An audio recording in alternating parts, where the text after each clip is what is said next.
പൊന്നാനിയിൽ തസ്കരർ വിലസുന്നു. അടിക്കടിയുണ്ടാകുന്ന മോഷണ പരമ്പരയിൽ നട്ടം തിരിഞ്ഞ് പോലീസും ഷോപ്പുടമകളും. ഒറ്റ രാത്രിയിൽ നിരവധി കടകളിൽ മോഷണം നടത്തുന്ന ശൈലിയാണ് പൊന്നാനിയിൽ പതിവായത്.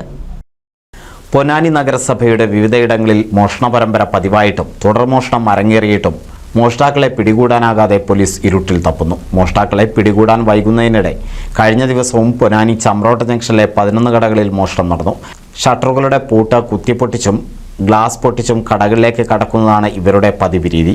കടകളിൽ നിന്നും പണമാണ് പ്രധാനമായും അപഹരിക്കുന്നത്. വിവിധയിടങ്ങളിൽ വ്യാപക മോഷണം നടന്നിട്ടും മോഷ്ടാക്കളെ പിടികൂടാൻ പോലീസിന് സാധിക്കാത്തതിൽ വ്യാപക പ്രതിഷേധമാണ് ഉയരുന്നത്. കടകൾ കുത്തി തുറക്കുന്ന മോഷ്ടാക്കളുടെ CCTV ദൃശ്യങ്ങൾ ലഭിച്ചിട്ട് പോലും തുടർമോഷണങ്ങൾ നടക്കുന്നത് പോലീസിന്റെ നിഷ്ക്രിയത്വം മൂലമാണെന്നാണ് വ്യാപാരികളുടെ ആക്ഷേപം. സമാനമായ രീതിയിലാണ് എല്ലാ കടകളിലും കുത്തി തുറന്ന് മോഷണം നടത്തിയിട്ടുള്ളത്. പതിവായി മോഷണം നടത്തുന്നവരാണ് ഇപ്പോഴത്തെ മോഷണ സംഘമെന്ന് സംശയമുണ്ടെങ്കിലും മോഷ്ടാക്കളെ പിടികൂടാൻ പോലീസിന് കഴിയാത്തത് മോഷണം പെരുകാൻ ഇടയാക്കുന്നുണ്ട്. പോലീസ് പട്രോളിംഗ് നടക്കുന്നതിനിടെയാണ് നേരത്തെ പുഴമ്പ്രം BM മേഖലകളിൽ മോഷണം നടന്നത്. റമദാനിൽ പുലർച്ചെ വരെ നാട്ടുകാർ റോഡരികിൽ ഉണ്ടാകുമെന്നതിനാൽ റമദാനിൽ മോഷണം വിരളമാണ്. എന്നാൽ ഇതുപോലും ഗൗനിക്കാതെയാണ് മോഷ്ടാക്കളുടെ വിളയാട്ടം.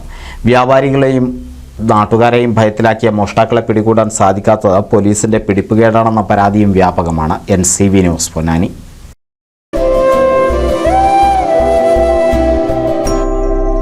കണ്ടില്ലേ, കാഴ്ചകൾ പലത്, ആവശ്യങ്ങൾ പലത്. എന്നും നിങ്ങൾക്ക് താങ്ങായി റിലയന്റ് ക്രെഡിറ്റ്സ്. പണയം വെക്കുന്നത് സ്വർണമാണ്, അഭിമാനമല്ല.